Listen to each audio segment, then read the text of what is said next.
See, I've also noticed another trend. And I don't say this, I know I'm going to be shaking tables with this, which I'm about to say now. But I've noticed that a good number of Catholics are beginning to sample churches. We sample churches. You want to try this, you want to try that.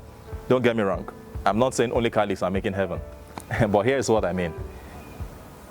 The fullness of the means of salvation is here. And am I bragging? Maybe a little bit. But that's because I know precisely what we have. But only if you pay attention to the proper meaning behind those things. If not, it will be boring. I'm a priest. I say Mass every day. Have you imagined that I have to say the same thing, at least most of the time, day in, day out? If there is no depth of meaning behind it, it gets boring because it's the same thing. Now imagine those that are 20 years, 30 years, 50 years in the priesthood. You get the gist. So I think we need to begin to have this conversation, about knowing the meaning of our practices, knowing the meaning of our rituals, knowing the meaning of our faith. And when they throw questions at us, there are a good number of Catholics who don't believe in lots of Catholic doctrines. That in itself may not be a problem until it leads you to the point of complete unbelief. If you don't believe only because you don't understand, that's still fair enough, because then you can ask questions. So I would invite us to ask questions. Whatever parish you are, walk up to a priest, walk up to whoever it is that is modeling the faith in that environment and ask, why do we do this? Why do we do that? And I know that you're already saying, but this work now, Father, now, suppose do catechism. And you're right, but not only. We have all been called to this mission. And what is this mission? To evangelize, to go therefore and proclaim the good news. Do you know why I'm saying this?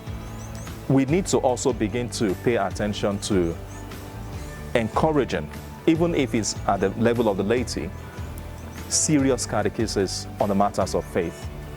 Because if not, I tell you, we'll begin to shop for, churches. We'll begin to shop for environments where we can get some kind of fulfillment.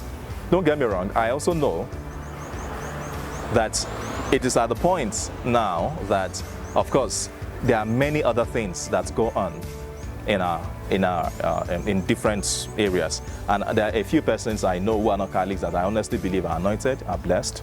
I have no problem with them. But can I draw a distinction, dear friends? There is one thing you can never get elsewhere apart from in the Catholic Church. And what is it? Liturgy. Solemn liturgy. Let me explain. You will get worship everywhere, but worship is not liturgy. Worship is that which we do to God, as in we are the ones offering it up.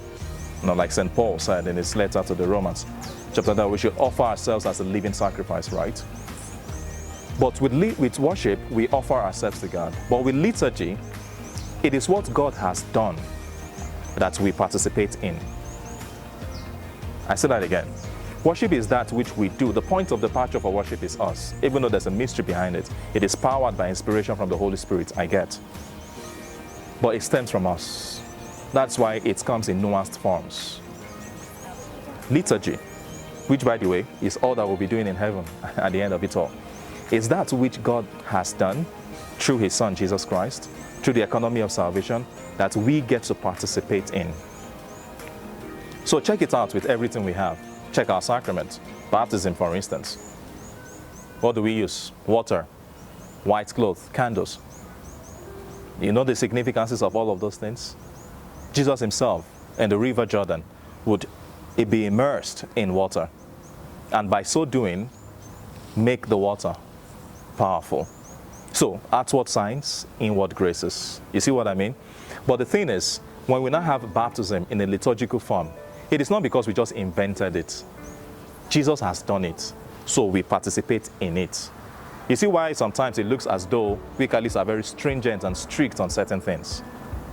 It is not because we just want to be boring. It is because there are a few things we can't change. They are outward signs that communicate inward graces ordained by Jesus Christ. And through that, grace is communicated to us. Check out any other of our practices, especially the sacraments. Holy Communion. I see this used, that word, Holy Communion. Let's get these things cleared out. You don't get it elsewhere. Why? Because you need a validly ordained priest to have a valid Eucharist. And how do I know that? Go back to Holy Thursday, where Jesus instituted the Eucharist and instituted the priesthood at the same time. And he said, do this in remembrance of me. You see, we didn't come up with it. We didn't manufacture it. Jesus did it. We participate in it. I can go on and on with all that we have. That's why I said worship can have, there's a liberty, a certain liberty we have with worship to change a few things. But with liturgy, no. Why? Jesus did it. We participate in it. So I think we need to advance, this conversation. And I'm talking, like I said, mainly, so not only, but mainly to Catholics and all those who are beginning to question their faith, especially as handed over to us, and begin to talk about how we can make sense of them. So this is me encouraging you. Please, investigate your faith. It is faith and reason. That's the formula for arriving at truth. In Latin, we call it fides et ratio. Faith and reason. Those are the two things necessary to arrive at truth, where faith must be reasonable and reason must be elevated by faith. The two of them working together. So I'm calling on all of us, even non-Catholics. I know a lot of non-Catholics have problems with a lot of things we do. I can already imagine the questions you're asking. You people worship Mary. You people are idol worshippers. You have many idols and images in your churches. You people carry rosary up and down. You people, you can't tell me what is in my house by standing outside. If you really want to know, come closer. Ask the questions and let us explain. Don't be quarrel. We know they fight. Now, all of us, they pursue. I don't know if you understand. So, but I am beginning to notice that trend where we are making it look like it is us versus them. No. Even Jesus prayed that they may be one, isn't it? But we have our convictions as premised on sacred scriptures and sacred tradition. And I think we need to begin to advance such conversations. So again, a message particularly to CRADLE Catholics and Catholics in general, and even non-Catholics. Investigate what you believe. Test the spirit. Ask the questions.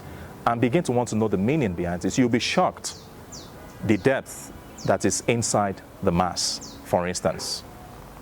From the point of procession to recession, each point, the sitting position, where the priest must be to offer sacrifices, to read the gospel.